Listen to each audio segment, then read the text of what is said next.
secretário de Estado da Assistência Técnica e Defesa Agropecuária, Fábio Abreu. Vamos conversar sobre diversos assuntos. O plano de prevenção e combate à gripe aviária é um deles. Secretário, boa tarde, seja bem-vindo, secretário. Boa tarde, Douglas, boa tarde a todos que nos assistem nesse momento. Estamos à disposição para conversar um pouco. Bom, vamos começar pela pauta que foi trazida pela produção, a primeira pauta, essa questão da gripe aviária. Qual a análise que o senhor faz do quadro atual, da preocupação dos criadores? Porque tem aquela situação que não é só o Estado oferece as condições, muitas vezes, se depender de vacinação, tem vacinação, disponibilização nos municípios. A sua secretaria tem uma capilaridade, acho que é uma das poucas que tem capilaridade em todos os municípios do Piauí. Agora, tem que haver também uma participação dos criadores. Né? Veja só, essa problemática da influenza aviária, ela se dá em função exatamente do grande prejuízo que pode causar economicamente ao país, porque o foco sendo constatado e sendo constatado o avanço dessa gripe para a área comercial, imediatamente as exportações, todo esse processo é suspenso. E o país, Brasil, é o maior exportador de frango do mundo. Então há essa precaução nas nossas ações de um modo geral, não somente no Piauí. Por isso que o país inteiro está mobilizado nos setores de defesa agropecuária, dos defesa animal, exatamente com esse foco de prevenção. É por isso, e como é que é essa característica? O que significa essa doença?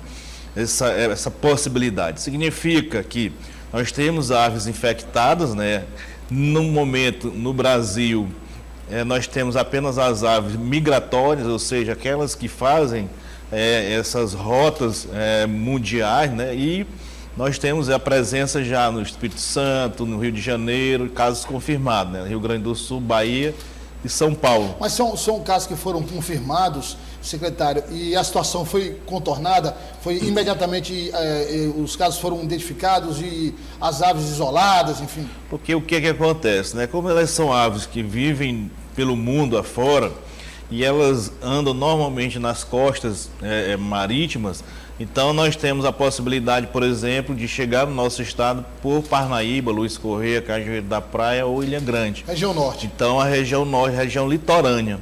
Então é por isso que nosso foco, inclusive ontem nós fizemos uma reunião com todos os órgãos que podem participar de uma situação de agravamento da gripe aviária. Mas como é que ela funciona, Já existe nessas aves, essa constatação. Só para esclarecer, não são aves daquele estado do Brasil, são aves migratórias. Migratórias. Certo. Então ela vem em determinado período para o Brasil, e aí passa vai para a parede e volta. Então elas andam pelo mundo. E qual o problema principal? E qual o objetivo principal nosso também? É de evitar que uma ave dessa mantenha contato, uma ave dessa contaminada, mantenha contato com a ave comercial, ou seja, com uma granja, ou seja, com as criações nos quintais, que nós temos essa característica principalmente no Nordeste. E esse contato sendo feito, a contaminação ela é imediata. Então, quer dizer que nós teremos a infecção imediata e nós teremos aí um problema seríssimo, porque, não sei se você lembra aí, nós tivemos alguns tempos atrás a peste suína, Isso. Qual era o principal procedimento? Eliminar os animais. Então havia aquele terror na população de quem criava porcos, de alguns não quererem e outros serem obrigados a fazer o abate, o extermínio daqueles animais. Inclusive praticamente daqueles que não estavam contaminados. Que não estavam. Esse possivelmente contato com o animal contaminado. Exatamente. Então essas ações, as precauções, os protocolos são rígidos. Então, para que não aconteça isso, nós temos, além dessa informação que nós precisamos ter de que existe caso ou não no nosso estado, por isso a atenção especial com a região litorânea, nós precisamos também prevenir quem tem granja, que já tem um rigor muito grande, não permite a entrada de nenhum estranho, mesmo que alguém entre, sendo funcionário, é feito todo um processo de limpeza, contaminação, as telas têm um tamanho ideal para que não haja esse contato. Então, o nosso objetivo é exatamente isso. Mas o nosso planejamento, ele está sendo feito para, caso aconteça, nós termos aí as ações que sejam feitas rapidamente. Por isso então, que assim, não há nenhum caso registrado no Piauí, não há nenhum caso oficial no Piauí. Agora, o senhor falou dessa reunião com diversos integrantes da própria secretaria, mas com integrantes de outras áreas, como um plano emergencial para ser colocado em prática no caso da confirmação da presença da doença no estado do Piauí. Como é que seria essa ação? Veja só, de repente nós constatarmos um caso dessa infecção por parte de uma granja. Então, toda aquela região ela deve ser isolada. Então, se nós precisarmos, por exemplo, de uma grande quantidade de veículos, nós vamos requisitar da Secretaria de Saúde, dos órgãos que têm veículos em condições de fornecer para os nossos técnicos. Se nós tivermos que tomar decisões no sentido de eliminar esses animais, aí nós vamos contar com o apoio da Polícia Ambiental, da Polícia Militar. Em uma situação mais agravante, a gente busca os outros órgãos que possam ajudar nesse problema. Nesse momento, nós só temos o trabalho efetivo da ADAP, que é o órgão responsável diretamente pela captação dos exames, né, do animal que seja constatado. Nosso pessoal tem o equipamento de qualquer suspeita. A nossa orientação é que ninguém toque nesses animais, principalmente lá no litoral. Já ocorreram casos suspeitos? Já fizeram... Nós já tivemos registro suspeito em outras épocas aqui no estado do Piauí e foi depois descartado. Agora, nenhum caso no nosso estado, graças a Deus. Mas o nosso objetivo é isso, de prevenirmos. Se nós tivermos qualquer situação, tomarmos as decisões. A propósito disso, pelo fato de nós estarmos aqui num veículo oficial de credibilidade, que eu sempre destaco isso, né? Nós afirmamos aqui e orientamos a população de que, primeiro, só vai falar desse tema a nossa secretaria, a ADAP. Qualquer informação que circular no Piauí em relação a esse problema, que não seja uma informação oficial nossa, não leva em consideração, porque a nossa preocupação é tranquilizar a população. E aí, com essa onda de fake news... Pois por isso que eu digo que só nós falamos oficialmente a respeito desse tema. E o outro, tranquilizar a população no sentido de continuar seu consumo de carne de frango, seu consumo de ovos também. Por quê? Porque a forma de contaminação não é pela ingestão da carne contaminada, é pela ingestão ou pelo contato. Então, se alguém está lá, por isso que é importante não tocar no animal. Se alguém viu uma ave e tocar naquela ave, algum excremento dela, tiver o contato, aí nós poderemos ter esse problema. Mas não consumindo a carne. Consumindo a carne ou o ovo. Por isso a população fica tranquila. Agora tem inclusive, estava acompanhando algumas entrevistas de especialistas sobre o assunto, né? E aí só falou de prevenção, eu lembrei dessas entrevistas, que um dos especialistas dizia o seguinte: olha, se for necessário, caso uma ave apresente os sintomas, os exames forem feitos e for confirmado, então tudo que o senhor falou, aquela área isolada e tal, e é feita uma avaliação, enfim, imediatamente, também como parte do plano de contenção, tem que se fazer uma identificação para quais empresas aquela granja fornece. Quais são as empresas? Empresa A, B, C e D. Tem que ir até aquelas empresas, ver o período de incubação da doença, o período realmente dos sintomas, fazer todo aquele cálculo para saber até que ponto aqueles compradores adquiriram uma carne possivelmente contaminada. E, se for o caso, ir até o supermercado, apreender a carne daquela granja no supermercado, recolher toda a carne. Quer dizer, tudo isso faz parte do plano também. Estou falando um caso mais emergencial, mais grave. Essa exatamente são os procedimentos, da rastreabilidade da origem do problema. Mas assim... Como foi a Covid-19 no início? No início. Depois da contaminação comunitária, não. Mas no início, tipo no avião, quem estava atrás, quem estava de lado, quem estava na frente. Quer dizer, é mais ou menos o mesmo. Mais ou menos isso, por quê? Porque é um vírus altamente contagioso que rapidamente se espalharia dentro de uma granja. Essa é que é a grande preocupação, né? E os frangos tudo junto ali? Tudo junto, não tem como não ter aquela contaminação ali, rapidamente. Então esse é o objetivo nosso de evitarmos. Por isso que a gente faz todo esse trabalho. Vão ter campanhas educativas nas redes sociais, na internet, nos meios de comunicação, esclarecendo para a população, esclarecendo para os nossos profissionais. Lá nós teremos um contato muito próximo na região litorânea com os bombeiros, que são quem vive, trabalham ali mais diretamente na praia, com as marisqueiras, com os pescadores, para que eles não... Porque alguns sintomas são clássicos, né? O animal, característica migratória, ele não se aproxima do ser humano. Então, se você, ao fazer uma caminhada lá na praia, e tem um animal dessas características próximo de você, numa situação que não é comum, então não se aproxime dele porque ele não está bem. Aquelas pessoas que gostam de ir a alguns locais ali, por exemplo, em Luiz Correia, que tem espaços lá que as pessoas gostam de ficar naquelas pedras ali, mas ali também é local que fica muita ave migratória. Então, de preferência que evite estar naquele local. Tem qualquer fezes, contato, tem os excrementos que são enfim, perigoso. possíveis desse contato com o ser humano, é o que a gente quer evitar. Agora, secretário, o trabalho é feito no estado inteiro, principalmente nas localidades, regiões, comunidades, enfim, onde há uma concentração maior destas aves. Agora, o litoral é o foco, porque quando se trata de ave migratória, o único caminho, a única porta de entrada é o litoral, né? Quer dizer, o foco ali maior é no litoral, mas é uma campanha desenvolvida em todo o estado. Todo o estado, por isso que é importante a participação, inclusive, da PPM, né? Porque os municípios têm lá os seus serviços. Já conversei com o presidente da PPM, nós vamos ter um outro evento envolvendo, esclarecendo todos os municípios para que possam também ficar atentos, ficarem alertas quanto a isso, porque, por exemplo, avoantes, né, podem de alguma forma ter esse contato e aí nós teremos no interior do estado. Mais, se a gente analisar, é mais difícil, fica mais concentrado ali, mas pode ter contato. Porque em outras situações foram as avoantes que tiveram essa possibilidade. E a avoante é muito consumida no interior. Exatamente. É consumida demais no interior.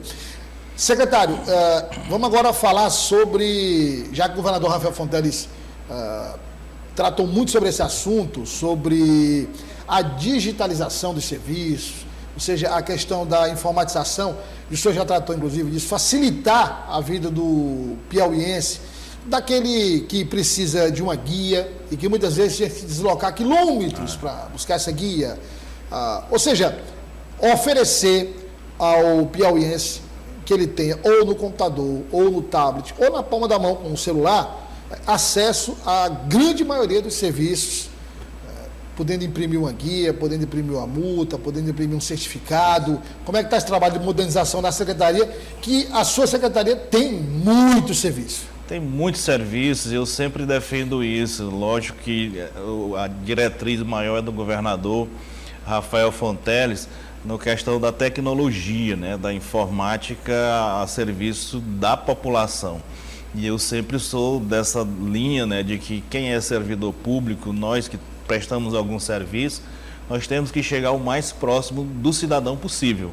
E nesse caso nós vamos estar dentro da casa do cidadão, de onde ele estiver, ou dentro da casa dele, ou lá no empreendimento dele, lá na propriedade dele, que desde que tenha um sinal de internet, ele vai poder fazer esse procedimento que antes tinha que ir na cidade, buscar um posto da ADAP para poder emitir uma guia de trânsito de animais. Então agora ele vai poder fazer essa solicitação, prestar as informações no sistema, emitir o boleto, ele paga lá também e sai da sua propriedade com toda a autorização para fazer esse trânsito de animal. E assim a gente tem outros serviços que nós temos que entender essa questão do trabalho, aí eu falo da questão da assistência técnica, que nós entendermos a problemática do cidadão que quer fazer sua produção lá, do nosso técnico, né, que nós estamos buscando proporcionar a ele as condições ideais para chegar lá no produtor, no pecuarista, no agricultor familiar, e o que o nosso técnico faça lá, eu tenha controle, ou tenha conhecimento aqui na sede da secretaria. Então nós vamos estar entregando para eles tablets, e esses tablets vão ter um sistema que vai fazer todo um processo de georreferenciamento lá no local em que ele está atendendo a pessoa. Quer dizer, o georreferenciamento, a inclusão de dados. De todos os dados. E aí você tem no final um mapeamento de toda a área e dos serviços que foram realizados. Qual é o objetivo do governador, né, na conversa que teve comigo?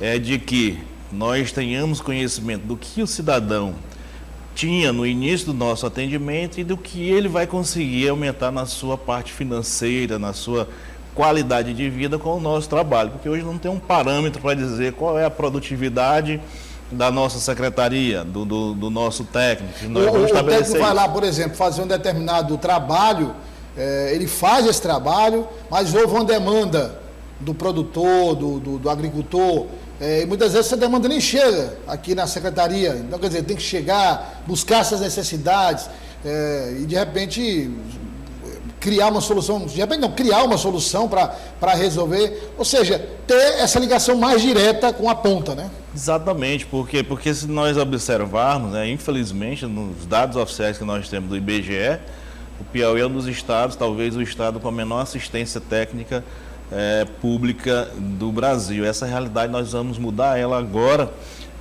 Ainda acho que esse mês o governador vai estar marcando uma agenda para apresentarmos um programa de até, né, que é a assistência de extensão técnica rural para todos, no nosso estado. Então nós vamos chegar com qualidade.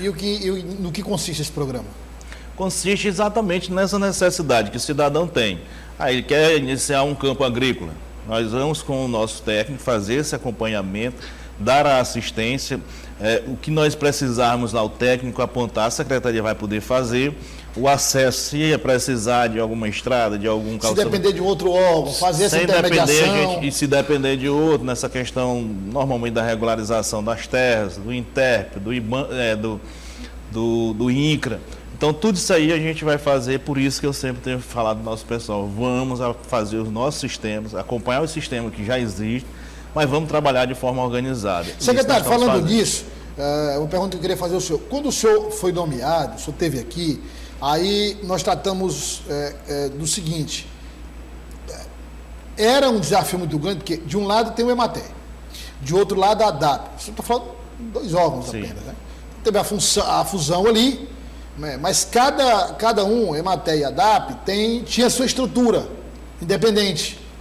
E aí você une na sua secretaria, com outras funções que foram incluídas. Você não precisa ter, por exemplo, eu só dizia isso, numa mesma cidade, um prédio para a DAP e um prédio para a EMATER. Então, isso até é questão de custo, né? Então, você disse, tem um processo longo de fusão, de união desse serviço, então é para facilitar, quando for necessário, ir apenas em um lugar e ter todos os serviços lá disponíveis. Como é que está esse processo? Esse processo... Que combina exatamente, vai ao encontro do que o senhor falou, desse plano que o governador pretende lançar. Exatamente. Qual o objetivo, né? Ontem mesmo eu fiz uma visita à sede da Regional de Parnaíba, que vai funcionar, já funciona no mesmo espaço, a ADAP e a então EMATER, hoje SADA. Lá nós vamos fazer uma reforma, mas vão continuar os 2 órgãos no mesmo espaço. Na questão de Parnaíba, é a reforma estrutural do prédio, a parte logística de veículos e a parte de informática, que é o que nós estamos mais, eu diria assim, adiantados, tanto a reforma quanto a questão da informática. Então, todos esses prédios, começando pelas regionais, em breve nós já teremos toda uma configuração totalmente diferente, para que o nosso técnico tenha um local adequado para fazer o atendimento, sem contar que o principal objetivo é fazer esse técnico chegar lá na zona rural, lá na propriedade, por mais afastada que seja, num veículo nosso, nas condições ideais para ele. Então, é nesse aspecto que nós em breve estaremos apresentando algumas unidades já reformadas. Outras têm situações de pequenas reformas, apenas até de pinturas, como é o caso de Esperantina.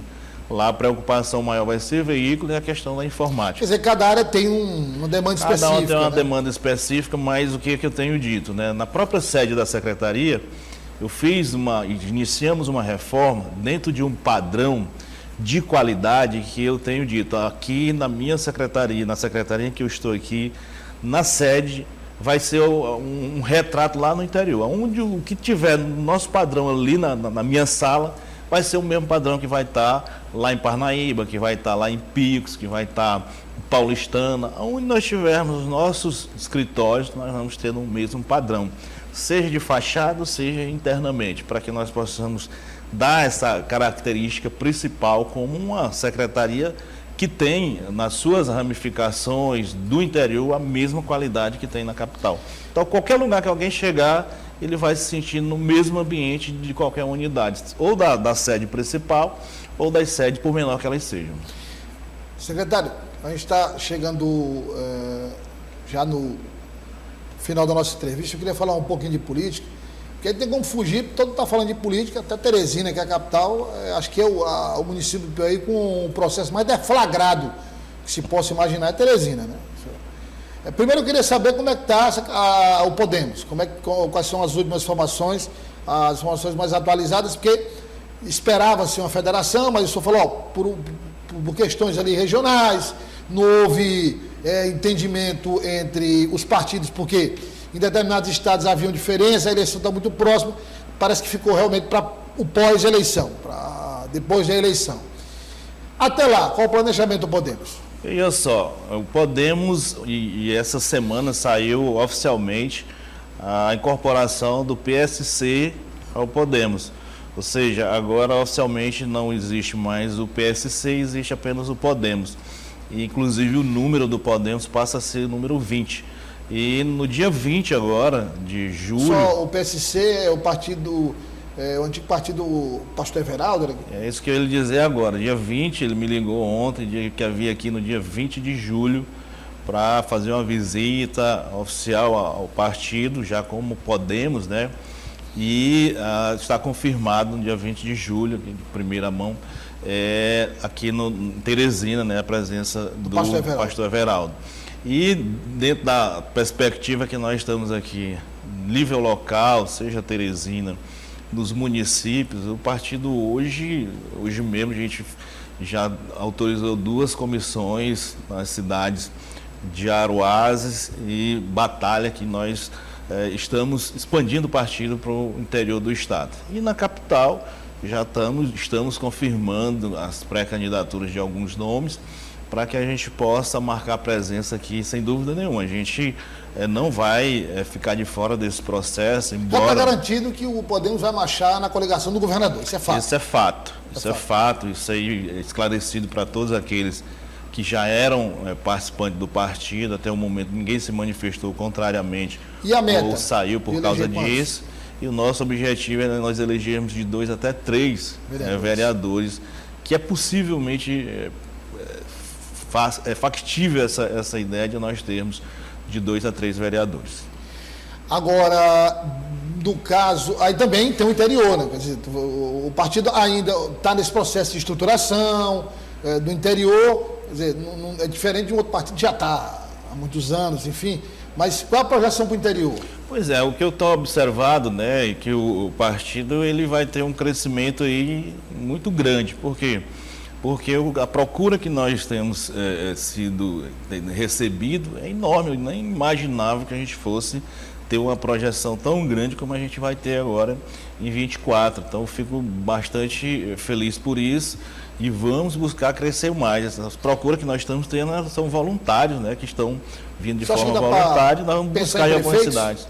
Em alguns prefeitos, algumas cidades, nós vamos estar buscando isso. Mas o foco é nós termos vereadores. Então, começar aí com essa base de vereadores. Não adianta a gente estar aqui com ideias que não sejam dentro da nossa realidade. Mas, pelo que nós estamos sendo procurados, nós vamos ter, sim, prefeitos no Podemos a partir de 24.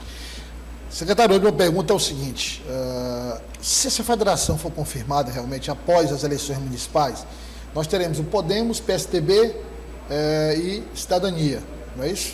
É porque o Cidadania também já está no processo com o PSDB, tá na federação. Então, o PSDB e Cidadania já forma a federação. Estaria o Podemos nessa federação. Mas como é que ficaria, né? Tem essa pergunta, porque o PSDB é a oposição ao Palácio Canac, o Cidadania também. Como é que ficaria? O senhor disse que não abre mão, quer dizer, não abre mão de que a federação esteja na base do governador Rafael Fonteles. Continua não abrindo mão da mesma situação, da mesma forma. Porém, eu acho que aí nós não teríamos nenhum problema. Muito pelo contrário, né? Nomes que nós acompanhamos e observamos que hoje estão no PSDB, com certeza, na minha opinião, viriam para compor com a nossa base que nós temos. Como convencer, por exemplo, Luciano Nunes, de pertencer à base do governo?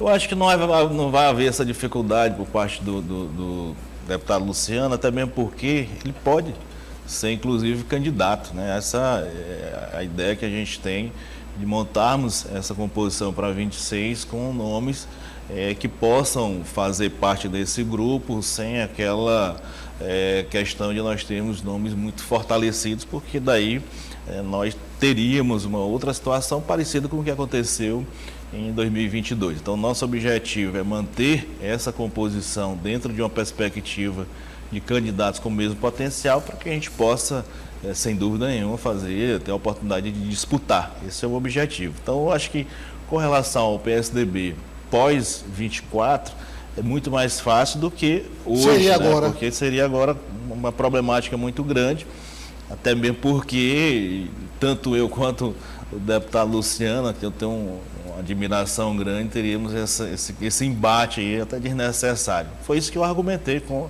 a própria deputada Renata Abreu. Qual a necessidade de uma federação agora, uma vez que o mais importante... Para ver esse desgaste e tal, e comprometer no futuro exatamente. Uma composição mais fácil. A deputada Renata continua como presidente do Podemos? Sem dúvida. E o pastor Everaldo... eu acredito que ele seja o vice com essa composição, né? Então, Podemos agora... E passa a ter a incorporação de toda essa parte de votos que tinha o PSC, fundo partidário. Então, é um partido que vai se tornar bastante robusto para 26. Falando nisso, eu ia encerrar, mas me lembrei. E aí, se o PSD, o deputado Júlio César, não quer abrir mão da série do senhor, como é que fica? O senhor está com o Podemos lá, tem uma pessoa da sua confiança e tudo, mas não vai ter um momento que o senhor vai ter que... Vou convencer o deputado Júlio César a fazer essa solicitação dessa carta de anuência e também o presidente Kassab para que a gente saia tranquilamente. Porque uma coisa é certa, eu inclusive não respondo mais nada pela questão do PSD. O PSD está, logicamente, dentro dos componentes que tem, presidente Júlio César e tal, mas a gente precisa e pede e vai fazer essa conversa para que haja essa tranquilidade e que realmente a gente tenha essa carta de anuência para assumir oficialmente a presidência do Podemos. Mas essa carta de anuência prejudica, por exemplo, no caso da sua suplência, se alguém for convocado?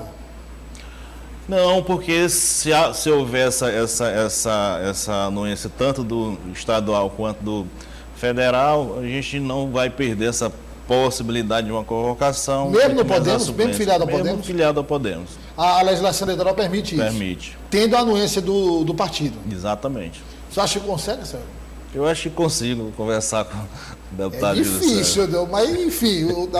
Secretário, muito obrigado pela presença e o senhor está convidado a voltar para nos manter informados, somente em relação à gripe aviária, porque é um assunto do momento, é um assunto que as pessoas ficam, como o senhor disse, é importante a presença do secretário, dos técnicos, para atualizar as informações, porque quanto mais informações verdadeiras sendo divulgadas, menor será a quantidade de fake news. Isso, infelizmente, tem essa possibilidade do fake news, mas o fake news, nesse caso, ele vai ser combatido com a informação verdadeira. Então, um órgão que nem o Grupo Dia, por exemplo, só vai divulgar informações que venham da ADAP, que venham da SAD. Então, não há nenhuma problemática quanto a isso. Outra informação que vier fora desse contexto, fora do que é a secretaria, deve ser descartada pela população. Por quê? Porque não tem a chancela da nossa secretaria. Isso foi uma reunião que tivemos com o governador Rafael e ele foi muito claro, inclusive com os órgãos federais que também aceitaram. Aqui nós temos a superintendência